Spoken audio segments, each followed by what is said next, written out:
नमस्कार। स्टारबॉर्न tarot channel पर एक बार फिर से आपका हार्दिक स्वागत, अभिनंदन।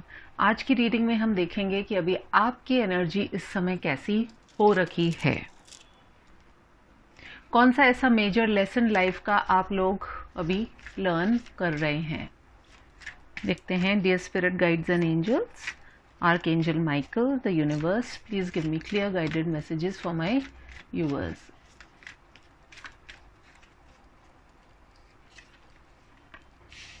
We have the magician, then we have the devil,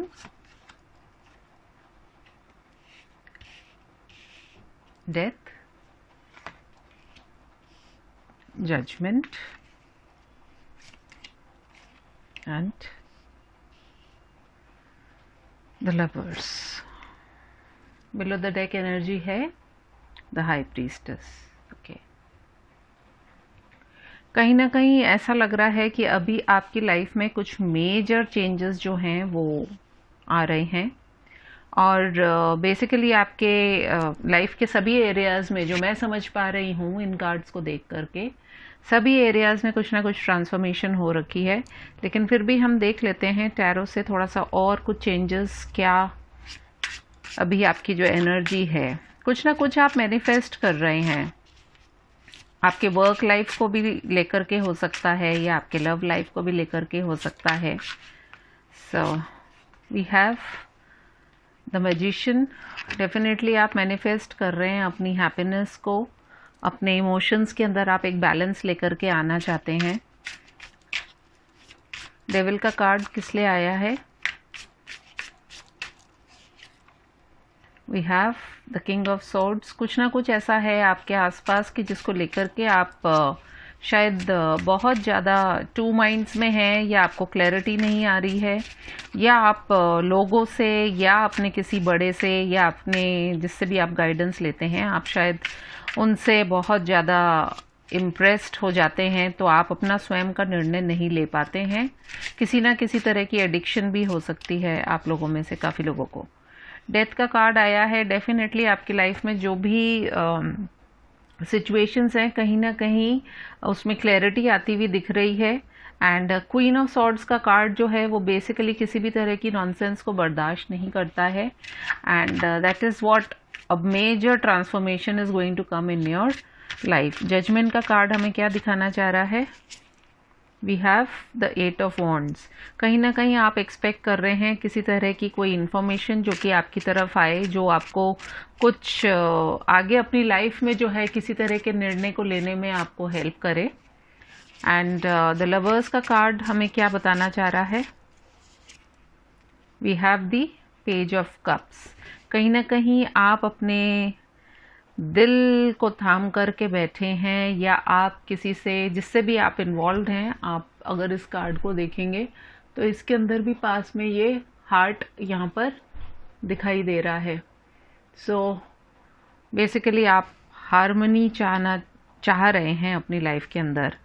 and high priestess को क्लैरिफाई किया है द 4 ऑफ पेंटिकल्स ने। ऑल राइट,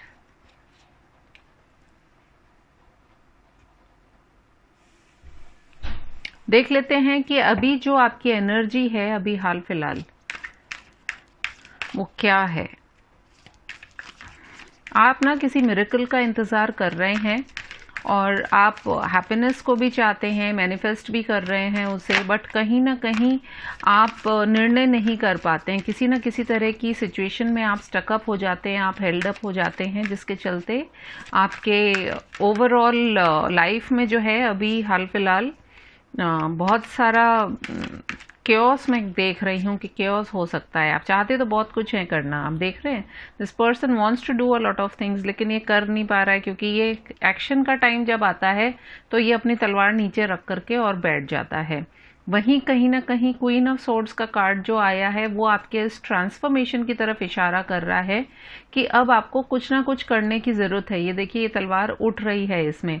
साथ ही साथ आपको काफ़ी गाइडेंस भी मिल रही है। हो सकता है आपके आसपास बर्ड्स, एनिमल्स, या इवन नेचर से रिलेटेड कुछ ना कुछ आपको ऐसी इंडिकेशन मिल रही है कि आपको करना है, लेकिन इस व्यक्ति को यदि आप देखेंगे तो वो सिर्फ अपने ही सोच विचार के अंदर बैठा हुआ है कि सब कुछ हो जाएगा, लेकिन हो नहीं पाएगा जब तक कि आप निर्णय नहीं लेते हो। You know, you are just holding yourself, ऐसे थाम करके बैठे हुए हैं आप, और करने के टाइम पे एक्शन नहीं हो रहा है कुछ भी। देखते हैं आपकी एनर्जी और क्या निकल कर के आ रही है, आपको क्या किस एनर्जी में है आप अभी इस वक्त। कॉर्नुकोपिया, ये बड़ी लेजी सी एनर्जी है अभी आपकी। कहीं ना कहीं आप सोच रहे हैं कि हाँ सब कुछ हो जाएगा, और आप बैठे हुए हैं, एक्शन तो लेने से ही होगा। ये देखिए, रेस्ट एंड रेजुवनेशन, एंड साथ ही साथ goddess of the moon. You know, आप बहुत ज़्यादा इमोशनल होकर के आप चीज़ों को देखते हैं, जबकि अभी एक्शन की ज़रूरत है। We have adjacent possibilities. आपको जब तक आप पॉसिबिलिटीज़ की तरफ नहीं जाएंगे, you will never come out of the situation. And एक ये जो एनवी वाली जो सिचुएशन है कि बस बैठे हुए सोचते रहना, दूसरे लोगों की ओर देखना, और अपने पास में जो है उसको रियलाइज ना करना। हैप्पी फैमिली जो आपका कार्ड है, इसके अंदर भी हैप्पी फैमिली का ही जो 10 ऑफ कप्स का भी जो कार्ड आया था वो ये ही रिफ्लेक्ट करता है towards a happy family. And obviously you want a happy family, but जब तक आप एक्शन नहीं लेंगे आप उन चीज़ों को अचीव नहीं कर पाएंगे। देख लेते हैं आपके लिए गाइडेंस क्या निकल के आ रही है ओशो ज़ेन कार्ड से।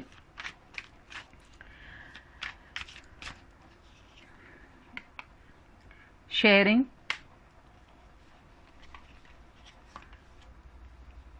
clinging to the past,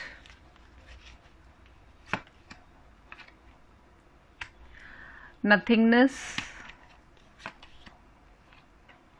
beyond illusion, the lovers, and below the deck energy है projections। वही बात निकल करके आ रही है कि प्रोबेबली आप में से काफ़ी लोग ऐसे हैं जो अपनी लाइफ के अंदर आगे नहीं बढ़ पा रहे हैं, एक ही जगह शायद स्टकअप हो गए हैं। ये काफ़ी स्टकअप सी एनर्जी आपकी लग रही है, और आप सिर्फ बैठे हुए सोच रहे हैं कि शायद चीज़ें हो जाएंगी, बहुत अच्छा टाइम आएगा, या पहले बहुत कुछ अच्छा हो चुका है तो अभी एट प्रेजेंट यू नो कुछ भी नहीं करना है। But it is calling for a desperate change that you have to do, और rather you must do in your life, so that अगर आप अपने लाइफ में हार्मनी चाहते हैं तो उसके लिए आपको ये एफर्ट तो डालना ही पड़ेगा। Let us see life navigator से हमको क्या गाइडेंस निकल कर के आते हैं। Please give me one message for my viewers. इतने सारे आ गए, I am not going to take these, I just need one message. चलिए क्या निकल के आया है। दैट मीन्स कि इन कार्ड्स को ही आपको देख करके जो भी आप मैसेज इसी में है आपके लिए। Let's see this card, oneness. We are all expressions of the one divine nature, and each living being is a reflection of that self. Real love becomes so much easier when this is understood. देखिए यहाँ पर भी birds यानी कि nature आपसे बहुत कुछ कह रहा है, and you need to take a stand, you need to take an action. जब आप एक्शन लेंगे तो आपको कहीं ना कहीं कुछ चीज़ें होती भी नजर आएंगी। And below the deck energy निकल कर के आई है, relationships are about balance. The best relationships are a reciprocal balance of being and having fun together just because you enjoy being together and seeing each other grow. तो जब तक इसमें dolphins भी आई हैं, इसमें स्वैन भी आया है जो कि रिफ्लेक्ट करता है of loyalty, of stability, of harmony, of love, सारे इमोशंस हैं। लेकिन उन इमोशंस तक पहुंचने के लिए आपको स्टैंड तो लेना पड़ेगा। जब तक आप स्टैंड नहीं लेंगे, आप सिर्फ बैठे रहेंगे, जो है सोचते रहेंगे, तो उससे बात नहीं बनेगी। इससे ज़रूरत है आगे बढ़ कर के कोई एक्शन लेने की, क्योंकि आपकी इस पूरी रीडिंग के अंदर एक्शन होता हुआ नहीं नज़र आ रहा है। आप आराम से बैठे हुए हैं, यू नो, बड़ी ड्रीमी सी आपकी स्टेट है। और जब तक you will not really go for what you want in your life, आप उसको हासिल करने के लिए अगर प्रयत्न नहीं करेंगे तो चीज़ें कैसे होंगी। तो मैं समझती हूँ आज की रीडिंग में मैं इतना ही कहना चाहूँगी। अगर आपको ये रीडिंग पसंद आई हो तो please do like, comment, share and subscribe to my channel. मैं आपसे फिर मिलूंगी अपनी किसी और रीडिंग में। तब तक के लिए टेक केयर, बाय बाय।